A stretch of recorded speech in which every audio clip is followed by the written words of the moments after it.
finally watched the final episode of The Last of Us Season 2, and let's talk about it, because there is enough to discuss, and to be honest, the episode was relatively decent, I would say, but it didn't fix the whole season. It was really mid, unfortunately.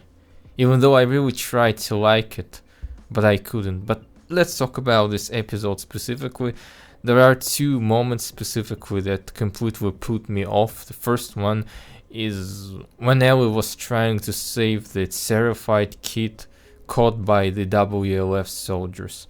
Like, she and Jesse, they're on a mission to find Tommy, and there is war going on between the WLF, the wolves, and the Seraphites, or the Scars as the wolf called them. And why would Ellie want to intervene? Doesn't she understand that there is a whole war going on, and she and Jesse, they would be immediately killed if WLF soldiers see them. And yet Ellie tries to recklessly save the kid, and she would have gotten herself killed if it wasn't for Jesse, who prevents her from going after the kid. Afterwards, Ellie just accuses Jesse of being just as selfish as her, because he refused to save a Seraphite kid from the WLF, even though it was completely counterintuitive. It would have been Jesse and Ellie against the whole WLF squad, and they would have surely died in that situation. But no, she just yells at him. She just says that the Seraphite kid was not part of the community, so that's why Jesse did not save him. Well, you know, Jesse and Tommy, they literally crossed half of the country from Wyoming to Seattle just to save her and Dina. They risked their lives. They entered the city that is an active war zone full of infected religious cultists and soldiers with guns and bombs, and they came and they found Ellie. Jesse found Ellie specifically, and after all of that, Elle has an audacity to call Jesse selfish. You know, this is what a completely immature person would say, and this is the problem with this season's Ellie. This is the problem of HBO Ellie, written by Craig Mazin, if you will, is that she's completely immature. She behaves immaturely. I mean, Bella Ramsey really doesn't look like she grew much compared to season 1, but that's not really a problem. If they wrote her, if Craig Mazin mostly wrote her differently, then her appearance and even her acting could have not been such a problem. But we can't not pay attention to how Bella Ramsey looks or how she acts precisely, because the bad writing makes all of that very conspicuous and hard to hide. And Bella Ramsey generally is a good actor in my opinion, and they did a great, maybe not great, but at least good job in the season. But the writing was, seriously though, Ellie should not be this immature. She's 19 years old, and to be honest, a person in real world might be immature at 19, especially in developed Western countries, but this is literally apocalypse. This is literally apocalypse, and Ellie, she's been through military school, through a journey across the country. She killed people, she killed infected. She saw Joe brutally killed. She came to Seattle to avenge him, and she's still really immature. Like she's a kid. You look at her, you listen to what she's saying, she's a kid. It's something completely different from the game Ellie, and I really don't want to compare game to the show again. I really don't like comparing. Even if we separate the game completely from the show, her behavior is still very off-putting. And to be honest, I understand why some people say that they really hate Ellie this season, because yes, there is a lot to hate. She's immature, she's unreasonable, she's dumb. And again, this is all Craig Mazin's knowledge. For some reason, he is obsessed with making Ellie dumb and immature. That was the one moment. And the second moment was even worse, probably the worst edition of the whole season, believe me or not, is Alice due to the Seraphite Island. What purpose it serves, I read that probably the purpose of this moment was to show that there is an active war between the wolves and the scars, as if we didn't know already. As if TV viewers didn't know that already. Isaac literally says that they're preparing an invasion on the Seraphite Island. So what was the purpose of this scene? I think to draw the parallel between two Seraphite kids, the one that Ellie tries to save. Ellie wants to save one Seraphite kid, and then the other Seraphite kid literally sentences Ellie to death. It's to draw this parallel, but to be honest, this didn't really work. This whole moment that took like 3-4 minutes was extremely clumsy. When Ellie's boat and Ellie are washed off of the shore of the Seraphite Island, there is already a kid standing there precisely in that precise place where Ellie finds herself. Then there are conveniently 2 adult Seraphites around to capture Ellie, and there is conveniently an execution place already prepared in the middle of the forest to execute Ellie. It's like they've been waiting for Ellie, preparing to meet her for like hours to execute her. All very convenient. And then precisely the moment when Ellie almost gets executed, the WLF attack starts, and this was really poorly written. Like, the Seraphites thought Ellie was a WLF soldier or spy, and despite her saying that she did not belong with the WLF, the Seraphites didn't believe her. They tried to kill her. But then they heard the horn that the WF attack started, and they decided to leave Ellie go. I understand that the Seraphites don't just kill or execute people; they commit this weird ritual, this religious ritual, kind of cleaning WLF people of their sins by cutting their stomachs. But in situation when they need to hurry back to their village, they could have took 5 seconds to just slit Ellie's throat, to just cut her throat and make sure she's dead and won't be trouble if they think she is an enemy spy. But no, they just let her go very conveniently. This moment looked almost exactly like the Abby execution from the game, from The Last of Us Part 2. And Abby almost gets executed in the game, but she's saved by Lev, who came to save Yara. It was much better here. They just let her go for no reason. 5 seconds or in 5 seconds to just slit Ellie's throat and you're done. Seriously. But they just let her go, and what is this? No, seriously. I really tried to listen to the podcast, the official podcast, hosted by Troy Baker with Craig Mazin and Neil Druckmann and Haley Gross, and it was, to be honest, it was really hard to listen to that podcast because it's not just Mazin and Druckmann explaining how they wrote, how they made this season. It's basically they just endlessly gushing over each other's work and praising each other, saying how fantastic the writing was, how fantastic everything was.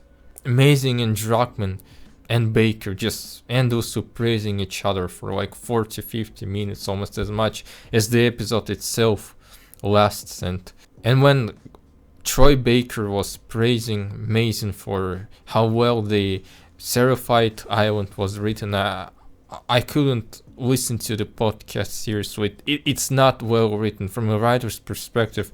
It's an extremely clumsy, it's an extremely unnecessary moment that adds almost nothing to the story. It adds almost nothing to Ellie's arc, because Ellie is not gonna interact with the Seraphites again anymore. I read that Neil Druckmann really wanted Ellie on the Seraphite Island, but he couldn't, fit this moment of Ellie going to the Seraphite Island to the narrative of the game. And he couldn't fit it for a good reason, because WLF versus Seraphites and Ellie's revenge arc are two completely separate arcs that barely overlap. So he could not feed it for a good reason, and then Craig Mazin decided to actually send Ellie to the Seraphite Island as expected. It was really clumsy, very clumsy. This final episode, I think, finally made everyone realize what's so wrong with this season, and I'm just gonna say it. That's actually not really my thought. I read this on Reddit the other day, and the comment sounded approximately like this: The Last of Us by HBO feels like a PG-13 version of the game. And to be honest, yes, it is an exaggeration. There is still violence and blood in the game, in the show. But to be honest, it's not really far from reality. This show really feels toned down. The violence feels toned down, and I think the showrunners, specifically Mazin, were really afraid of making Ellie unlikable. Like, that's the whole point of her character arc in the game. That she becomes so obsessed with revenge, she becomes so angry, violent, and the game tries to make us dislike. The game knows that we like Ellie, and the game tries to make us despise her because she kills people, she kills lots of people, she kills pregnant males, she kills dogs, she kills Alice, a Mel's dog, in the aquarium, and obviously all of that is missing from the game. She does not kill a single dog. She kills like 2 people, Nora and some random WLF soldier. Or doesn't kill, I don't even remember, seriously though. And then she accidentally kills Mel. Seriously, she shoots Owen and one bullet just kills them both. And it was kind of awkward, to be honest. The Mel's death scene was really good, to be honest, especially when she was derelict Mel, and was trying to tell Ellie to cut her stomach and save her baby. That was really good. That was stronger than in the game. And again, Bella's acting was extremely good in that moment. When writing is good, Bella Ramsey can pull it off. Absolutely can. But that's not her fault. That for 90% of the season, the writing was extremely clumsy. Not entirely her fault. She's still at fault, I guess. She could look more grim, more serious, I guess. But when Craig Mazin tells you that you should look happy, that you should be absolutely happy when Dina tells you that she's pregnant, how else would you act on stage? And it's not like Bella Ramsey could improvise and do whatever she wants. No, it was all coordinated by the director and by the directors, because each episode has a different director and the writer, Craig Mazin, for the most part. I don't know, Druckmann and Gross, I don't know how many episodes they wrote. I know they wrote episode 6, the flashback episode. The rest is probably complete on Craig Mazin. So yeah, just like the whole season, the finale was clumsy, was awkward, but still the production was good, the acting was good, and overall I think the finale was one of the strongest episodes. That's because the previous Seattle episodes were really underwhelming. I like Jesse, he's more fleshed out in the show than in the game. I don't really remember much about him in the game. No, seriously. He's not a very developed character in the game, but here they made him some sort of future leader of Jacksontown, and it was a nice addition. They fleshed out the character. And Abby, Caitlin Denver as Abby, was really good. Yes, I agree that she doesn't look like Abby, and she looks more like Ellie than she does look like Abby, but again, it's not a copy of the game, and she was good in the theater scene, and I really liked how they finished the episode with returning back to Seattle day one, with Abby getting up and going to the WLF stadium. It was pretty good. But unfortunately, we're gonna be waiting for 2 years, I guess, for the next season. 2 years for the next batch of episodes, I think it's a bit ridiculous. Why couldn't they just film HBO? I mean, both seasons back to back. Okay, I disagree that part 2 should have been one long season. I really disagree with that, but couldn't they just film back to back? Wasn't the first season of The Last of Us popular enough? Couldn't they film back to back and release, for example, release season 2 in April and then release season 3 in August or September? Couldn't they do that? I mean, Netflix did that with Squid Game, because Squid Game season 2 is just half of the season. So they filmed them back to back, and they released Squid Game season 2 back in December, and now they're releasing season 3, which is actually season 2 part 2, let's be honest, in June. And the break between seasons, between halves of the season, is just half a year. And why couldn't they do the same with The Last of Us? They totally should have, in my opinion, because I'm not sure people are gonna be waiting for this, for the third season, for like 2 years. Like Pedro Pascal's Joel is dead, and he was the reason why so many people watched the first season. So HBO should have known better. And yeah, as I said, film back to back and release within the same year. That would have been better. But now we're gonna be waiting till 2027, then probably till 2029 for this show finale, or maybe not show finale, to conclude The Last of Us Part 2. I'm saying it's probably not the show finale, because there is a good chance that we'll be getting The Last of Us Part 3 video game. There is a chance, and then HBO will adapt the third game into another season 2. But to conclude the Part 2, it's gonna take 3 seasons and 4 years.